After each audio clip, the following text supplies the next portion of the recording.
Yes, you think you know the story. You don't. The real one's much more gory.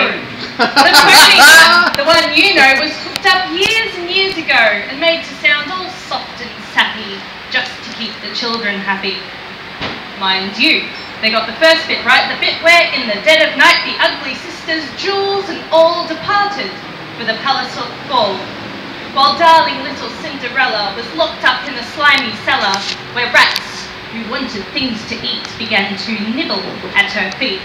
She shouted, "Help!" and "Let me out!" The magic fairy heard her shout. Appearing in a blaze of light, she said, "My dear, are you all right?"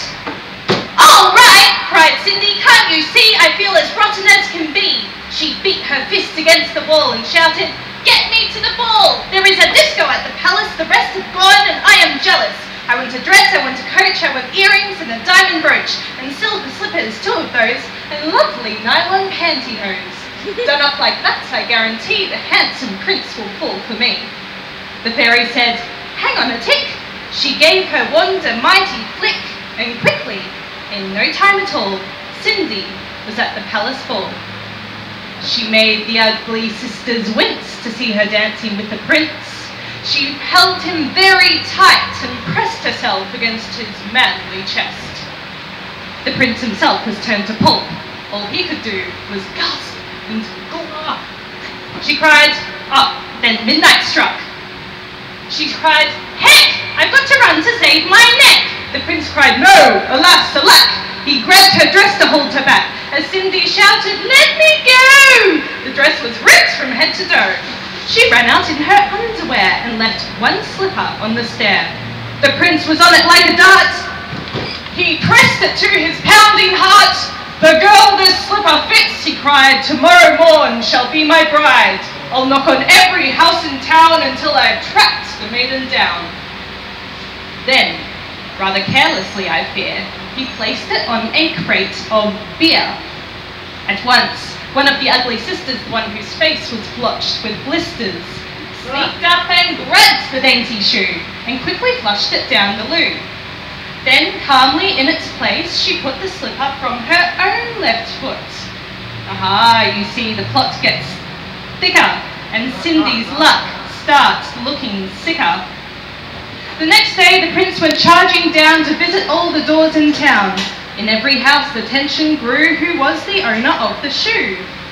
The shoe was long and very wide, a normal foot got lost inside. It also smelled a wee bit icky. The owner's feet were hot and sticky. Thousands of eager people came to try it on, but all in vain. Then came the ugly sisters go. One tried it on. The prince cried no, but she said yes! Whoopee! So now you've got to marry me. The prince went white from ear to ear. He muttered, "Let me out of here." "Oh, no, you don't. You made a vow. There's no way you can back out now." "Off with her head," the prince roared back. They swung it off with one big whack. This pleased the prince. He smiled and said, "She's prettier without her head." Then came sister number 2, who said, "Now I will try the shoe." "Try this instead," the prince roared back. He swung his trusty sword and swack! The head went crashing to the ground. It bounced a bit and rolled around.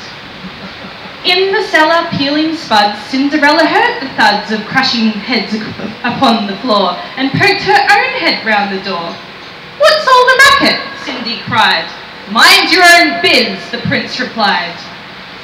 Poor Cindy's heart was torn to shreds. "My prince," she thought, "he chops off heads.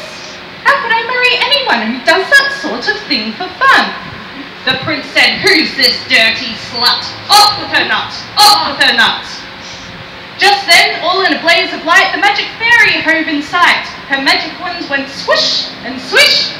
"Cindy," she cried, "come, make a wish. Wish anything and have no doubt that I will make it come about."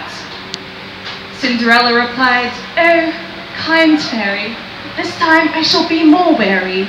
No more princes, no more money. I've had my taste of honey. I'm wishing for a decent man. They're hard to find. Do you think you can?"